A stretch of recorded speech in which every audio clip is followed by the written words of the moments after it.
റഷ്യയിലെ കൂലിപ്പട്ടാളത്തിൽ അംഗമായിരുന്ന തൃശൂർ കുട്ടനെല്ലൂർ സ്വദേശി ബിനിൽ ബാബു യുക്രൈന്റെ ഡ്രോൺ ആക്രമണത്തിൽ കൊല്ലപ്പെട്ടതിന് പിന്നാലെ ശക്തമായ ഇടപെടലുമായി വിദേശകാര്യ മന്ത്രാലയം.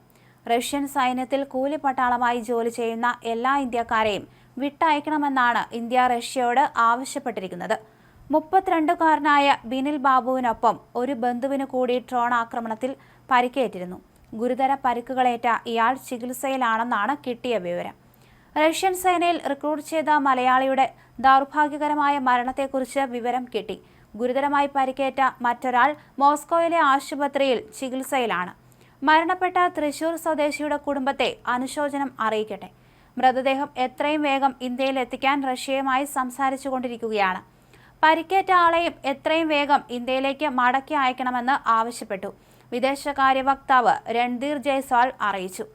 ഈ വിഷയം മോസ്കോയിലെ റഷ്യൻ അധികൃതരുമായും ന്യൂഡൽഹിയിലെ റഷ്യൻ എംബസിയെയും ധരിപ്പിച്ചിട്ടുണ്ട്. അവശേഷിക്കുന്ന ഇന്ത്യൻ പൗരന്മാരെ എത്രയും വേഗം മടക്കി അയക്കണമെന്ന ആവശ്യം വീണ്ടും ഉന്നയിച്ചിട്ടുണ്ട്. യുദ്ധത്തിൽ കൊല്ലപ്പെട്ട ഇന്ത്യക്കാരുടെ എണ്ണം 10 ആയതിന് പിന്നാലെയാണ് കേന്ദ്ര സർക്കാരിന്റെ ഇടപെടൽ. റഷ്യൻ സൈനിക യൂണിറ്റുകളിൽ പാചകക്കാരും സഹായികളും പോലുള്ള സപ്പോർട്ട് സ്റ്റാഫായി സേവനമനുഷ്ഠിക്കുന്ന എല്ലാ ഇന്ത്യക്കാരെയും മോചിപ്പിക്കണമെന്നാണ് ആവശ്യം. കഴിഞ്ഞ വർഷം ഒക്ടോബറിൽ 85 ഇന്ത്യക്കാരെ റഷ്യൻ സൈന്യം വിട്ടയച്ചെന്ന് വിദേശകാര്യ സെക്രട്ടറി വിക്രം മിസ്ത്രി വ്യക്തമാക്കിയിരുന്നു. ഒക്ടോബറിൽ കസാനിൽ വെച്ച് നടന്ന 16ാമത് ബ്രിക്സ് ഉച്ചകോടിയിൽ വ്ളാഡിമിർ പുടിന് മുമ്പാകെ പ്രധാനമന്ത്രി നരേന്ദ്രമോദി ഈ വിഷയം ഉന്നയിച്ചിരുന്നു. നിലവിൽ എത്ര ഇന്ത്യക്കാർ റഷ്യയ്ക്ക് വേണ്ടി ജോലി ചെയ്യുന്നുവെന്ന കാര്യം വ്യക്തമല്ല. റഷ്യൻ സൈന്യത്തിനൊപ്പം പ്രവർത്തിച്ചിരുന്ന ബിനിൽ മരണപ്പെട്ടുവെന്നും ഒപ്പം പ്രവർത്തിച്ചു വന്നിരുന്ന ബന്ധുവും തൃശൂർ സ്വദേശിയുമായ ജെയിൻ കുര്യൻ പരിക്കേറ്റ മോസ്കോയിൽ ആശുപത്രിയിൽ ചികിത്സയിലാണെന്നും കേന്ദ്ര വിദേശകാര്യ മന്ത്രാലയം സ്ഥിരീകരിച്ചു.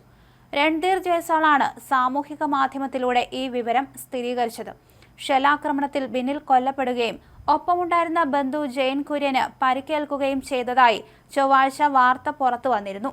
ഇവർക്കൊപ്പം യുദ്ധമുഖത്ത് പ്രവർത്തിച്ചിരുന്ന തൃശൂർ സ്വദേശിയായ സന്ദീപ് ചന്ദ്രൻ കഴിഞ്ഞ സെപ്റ്റംബറിൽ കൊല്ലപ്പെട്ടിരുന്നു.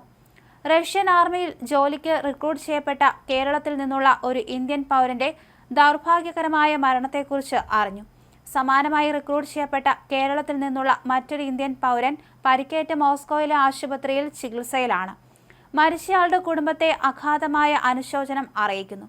മോസ്കോയിലെ ഇന്ത്യൻ എംബസി കുടുംബാംഗങ്ങളുമായി ബന്ധപ്പെടുകയും സാധ്യമായ എല്ലാ സഹായങ്ങളും ചെയ്തു വരികയും ചെയ്യുന്നുണ്ട്, വിദേശകാര്യ വക്താവ് സാമൂഹിക മാധ്യമത്തിലൂടെ അറിയിച്ചു.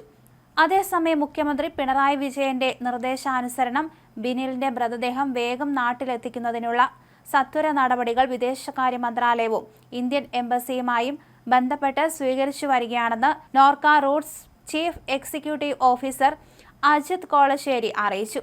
ബിനിലിനെയും ജെയിനെയും നാട്ടിലെത്തിക്കുന്നതിന് കേന്ദ്ര വിദേശകാര്യ മന്ത്രാലയവുമായി ബന്ധപ്പെട്ട് പരിശ്രമിച്ചു വരവെയാണ് ഇപ്പോഴത്തെ ദാരുണമായ സംഭവം ഉണ്ടായതെന്നും അദ്ദേഹം പറഞ്ഞു.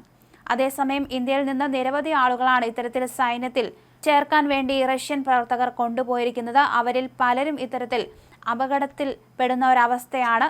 അതുകൊണ്ട് തന്നെയാണ് എത്രയും വേഗം അവരെ നാട്ടിലെത്തിക്കാനുള്ള നീക്കം നടത്തുന്നത്.